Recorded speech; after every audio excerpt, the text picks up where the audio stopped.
I think that there are many people here who I've wanted to meet for a long time, but did not have the opportunity to meet. For example, on my left, Umar Barghouti, we've been corresponding for a long, long time. And we were convinced that we would meet each other a few years ago when the Association of American University Professors invited us to debate with others the issue of the academic boycott. But unfortunately, the boycotters were boycotted by the donor agencies, Rockefeller, Ford, and Nathan Cummings Foundation. But it's something we'll talk about tomorrow. And I think Judith Butler, who I think is one of my favorite philosophers, has written extensively about these donor agencies as well. And I think there's a lesson there for groups in Europe, from what I've been hearing the past 2 days, and strategies to counter this. I also completely empathize with Paul. He's been trying to get people to stand up and chant slogans. You know, we both come from social movements, Via Campesina, and I come from a number of social movements in South Africa. And I think that when I look at you, the grim determination to stay here with us, the tenacity you have shown with a dollop of humor, is a very good sign, because we're going to need all of that in the years to come in this struggle. But to empathize with Paul, I'll take off where he stopped, so I'll say, Viva, viva Palestina! Viva, viva Palestina! I can't hear you. Viva, viva Palestina! Viva, viva Palestina! Much better. We were talking about 2001 in Durban, and Durban was a very important lesson for the movement, because there we saw, and there are a few people here who can attest to that, who are with us on the streets of Durban. There were people from the West Bank, Gaza, even the Syrian Heights or Golan Heights. There were people from 48, Palestine. There were people from the region, the Palestinian diaspora, who literally held hands with South Africans, who empathize with the Palestinian struggle, but also with oppressed people and their allies throughout the world, whether it was Dalits from India, the Roma from Europe, peasants from South America, descendants of slaves in North America, and this shocked the ruling classes of the world. It shocked them. Unfortunately, 9/11 happened. But that particular moment is something we must treasure. We need to counter the rubbish that has been written about Durban as if it was an anti-Semitic hate fest. That's the favorite phrase that it's used. In fact, it was the festival of the oppressed throughout the world, who deliberately and consciously put the struggle of the Palestinian people on the top of the agenda.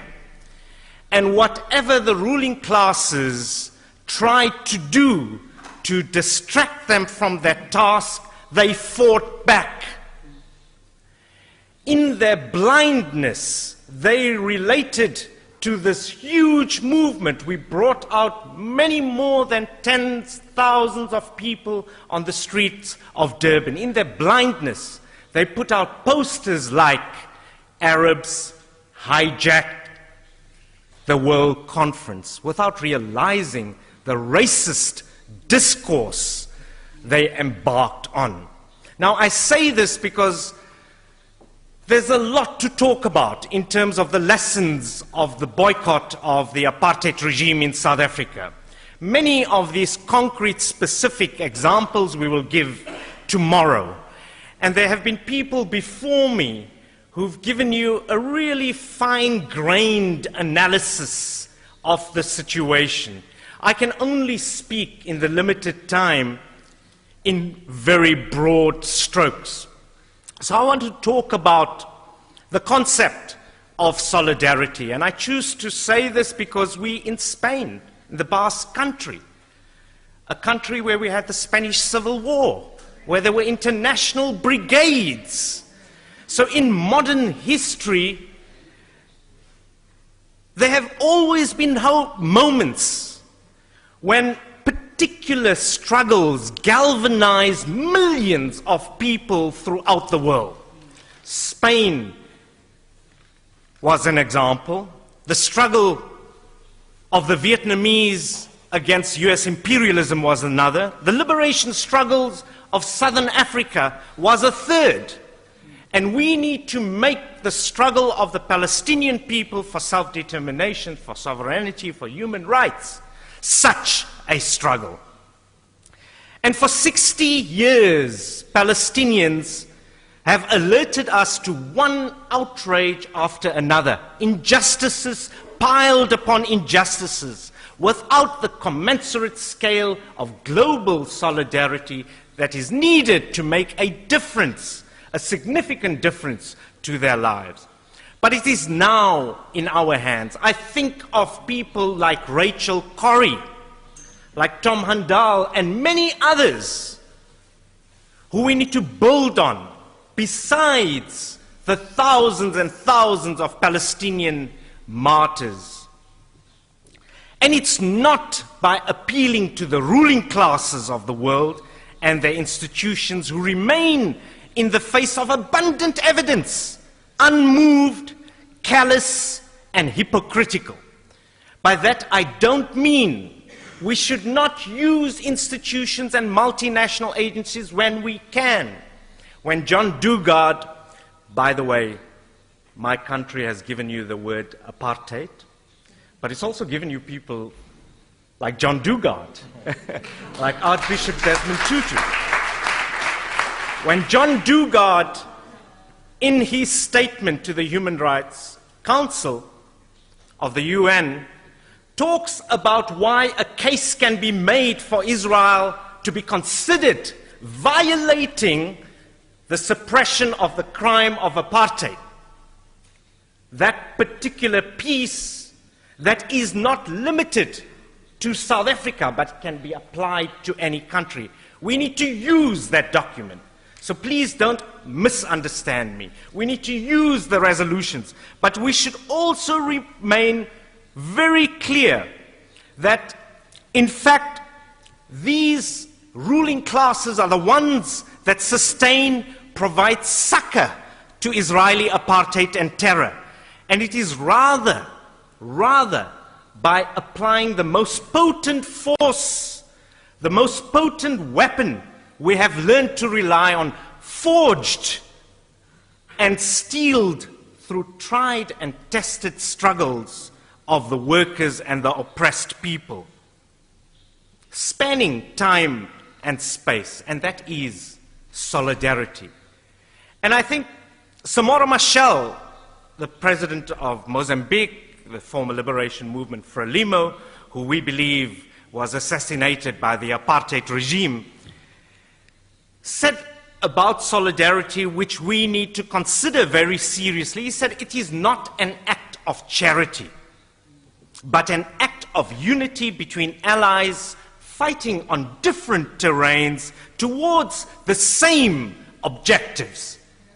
And when people tell me in this city, Bilbao, that it is Viola that has taken over the public transport system through privatization, there's a link there. There's a link between workers here and the oppressed in Palestine. When Amdocs comes to South Africa, or intends to come to South Africa, because our parastatal in the telecommunications, Telkom, is privatizing and giving them an opening, there's a link. We are allies in that way as well. By the way, I'm glad to say that that move has been put on ice because of pressure from the workers in our country, in telecom. Now, the second point I want to mention before talking about the lessons from the South African struggle is that the Palestinian struggle does not, for many of us, just exert a visceral tug,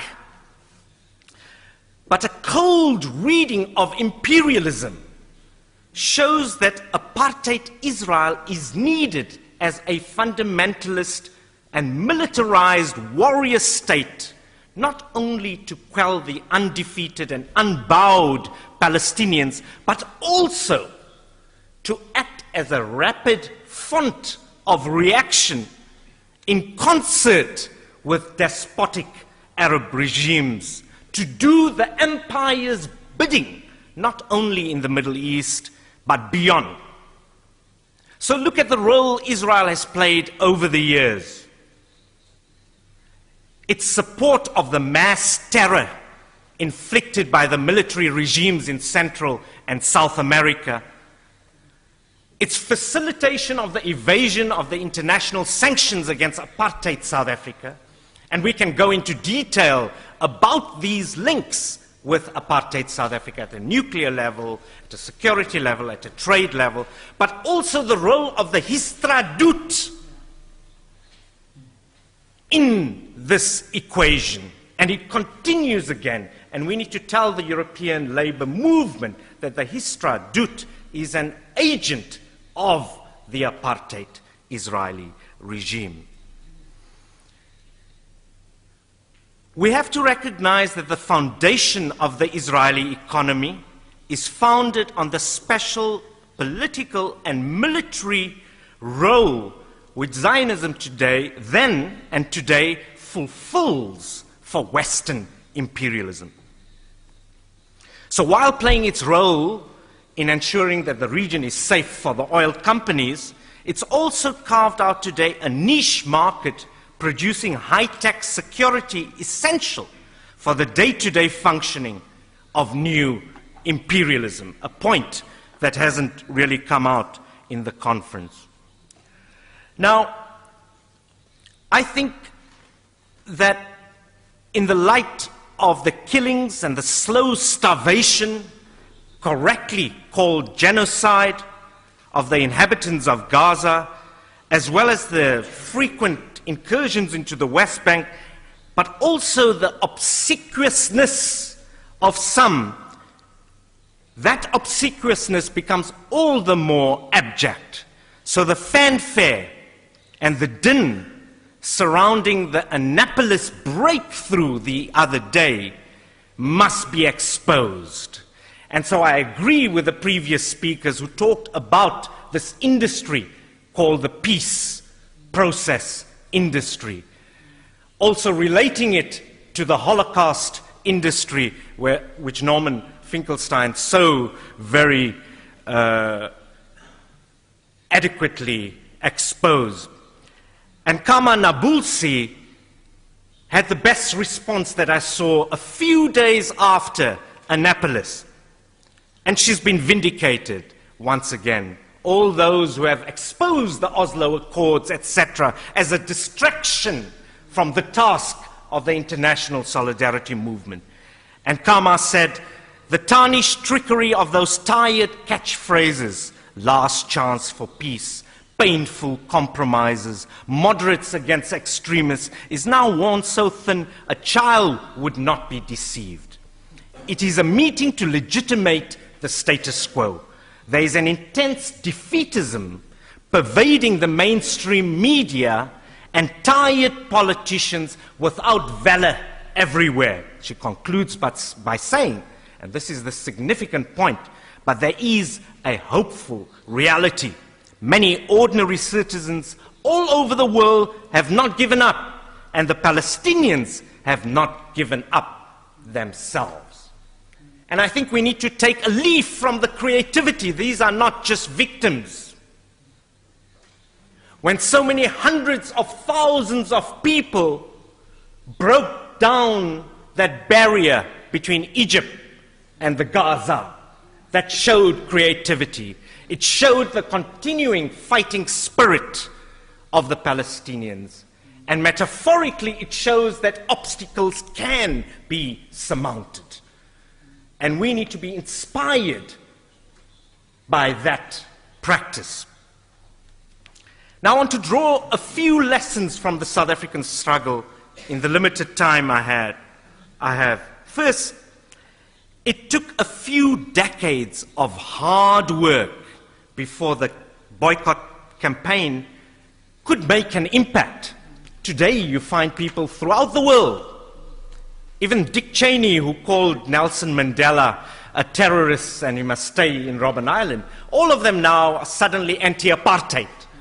That was not the case. It was a few brave individuals starting in 1959 when the anti-apartheid movement came into being, who did a lot of groundwork together with their allies throughout the world, that the boycott campaign began to bite. And of course, this first significant breakthrough came in 1963 when Danish dock workers refused to offload South African goods. But it is true, I don't want to gloss over the context. It was another context, another historical situation. And the rise of the anti-apartheid movement must be seen in the general effervescence of liberation struggles in different parts of the world, social movements in the turbulent 1960s and early 70s, and in that context where there was, in whatever our opinion of the USSR and its motivations, a counterweight to the US hegemon. And this, together with the viciousness of the pro-Israeli lobby, its opportunistic references to the Holocaust and anti-Semitism, and the post-9/11 climate of fear, silencing dissent and Islamophobia, makes the task of isolating apartheid Israel more difficult. But despite all that they have been throwing at us, and as Norman has said already, the gains they have is very few considering the resources they've deployed. And yet on our side, despite the seemingly daunting obstacles, the movement of BDS against Israel is gaining momentum. Tomorrow we will talk about all the trade unions, COSATU, many other places in Ireland.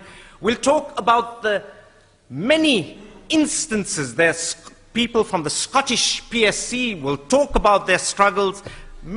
A lot of creativity being shown around the world. And I think that the move of Palestinian civil society, political parties, faith-based organizations, women's groups, trade unions, to form this overall body, the PNC, is a very important step forward. I think Omar is tired of us. Whenever we have a problem, should we boycott this person or not, we contact Omar. You know, before email, we would have had a direct red phone to each other.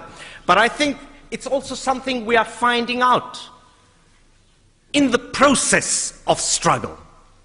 And sometimes it can get messy, and we can make mistakes like we made in the campaign against apartheid South Africa. And I want to talk about that as well.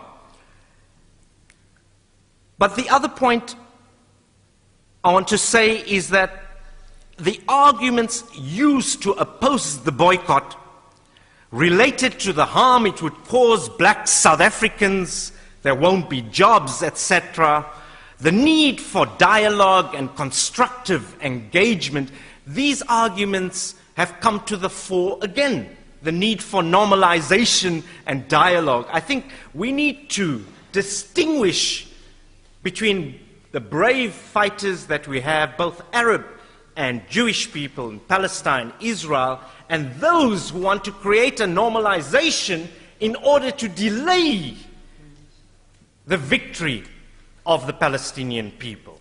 I think there is an important distinction, and we should not confuse the two.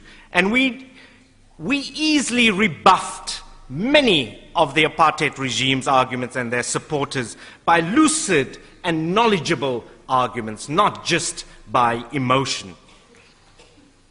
The South African regime, like the Israeli regime today, used homeland leaders and an assortment of collaborators to argue the case for them.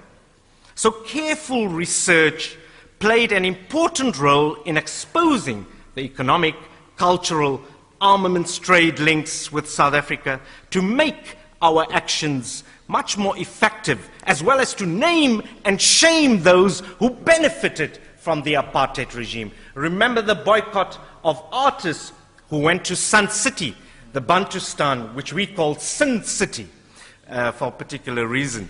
But I think we have the collective wisdom. We have people who have the expertise, who have done the research, who know about these links, who need to share it, and we need to publicize this as best as we can.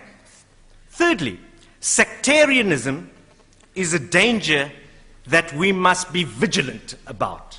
And principled unity should be our lodestar. We made a number of mistakes in South Africa, and I can give you the details later on. I think the healthy linking of struggles against oppressors wherever they are is important.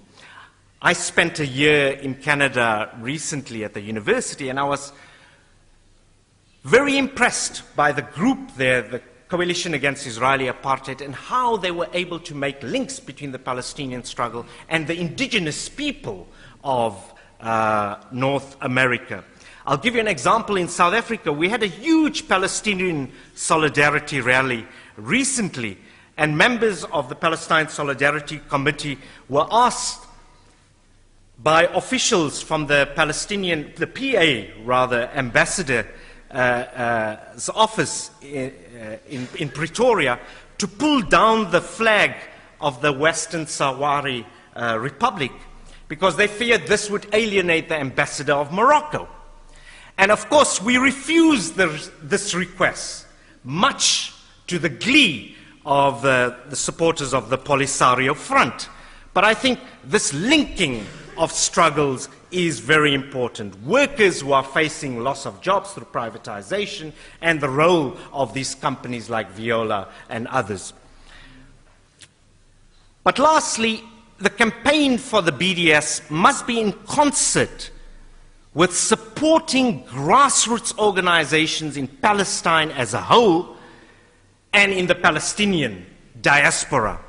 And this can take many forms, and we've started already. We have very significant groups here, Badil, Stop the Wall, many others, Pingo, both in the occupied territories and the 48 area, and I think that those relationships must be deepened. I want to end by saying that there are some who ask me to talk about apartheid, what it was, what were the laws, the similarities. I'm afraid we don't have the time to do that. It's an important discussion. There are significant differences, as some have pointed out, but many similarities which people like Archbishop Desmond Tutu, John Dugard, Ronnie Casserols, who will be touring North America and the UK. He's our former minister in the government. He's coming to Spain end of this month. And coming to Spain. People like him, people like Eddie McHugh, another great fighter against apartheid, who's the General Secretary of the South African Council of Churches, who's presently visiting African American churches, which is very significant. That is happening all the time. We got Azmi Bishara to Soweto during the beginning of Israeli Apartheid Week last year, deliberately, and our slogan was, "Silenced in Israel speaks in Soweto." And the idea was not just to talk about the West Bank and Gaza, which we must continue doing, but also to make the link with people in the 48 area as well. And Ronnie Casserols, in turn, will be going to open the Israeli Apartheid Week. And I am very keen that the Basque Country and the rest of Spain must be involved in Israeli Apartheid Week. The universities here have to have a program.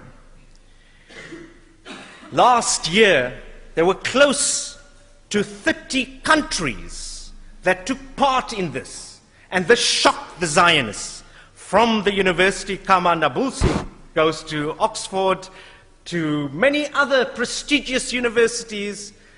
They took a stand, and this shock, this coordination is what we want.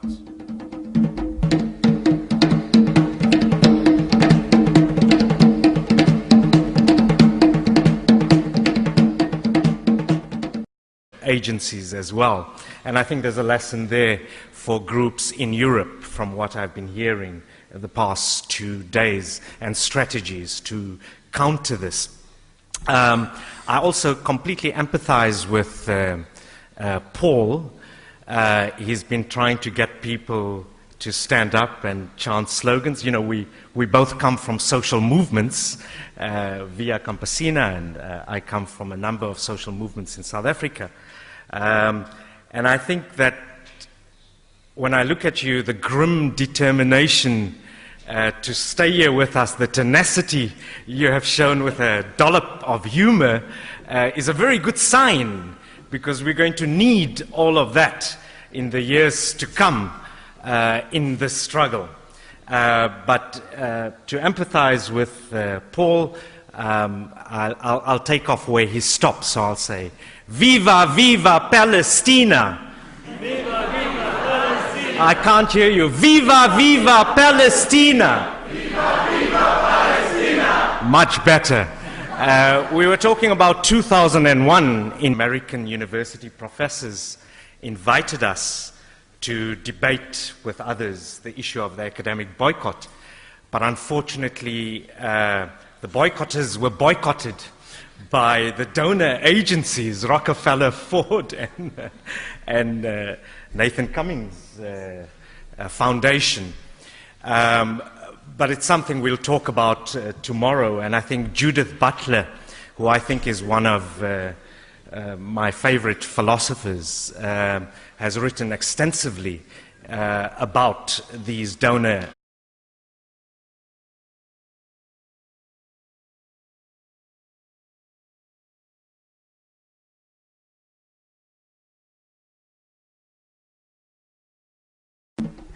I think that there are many people here who I've wanted to meet for a long time, but did not have the opportunity to meet. For example, on my left, Umar Barghouti, we've been corresponding for a long, long time. And we were convinced that we would meet each other a few years ago when the Association of Durban. And Durban was a very important lesson for the movement, because there we saw, and there are a few people here who can attest to that, who are with us on the streets of Durban. There were people from the West Bank, Gaza, even the Syrian Heights or Golan Heights. There were people from 48, Palestine. There were people from the region, the Palestinian diaspora, who literally held hands with South Africans, who empathized with the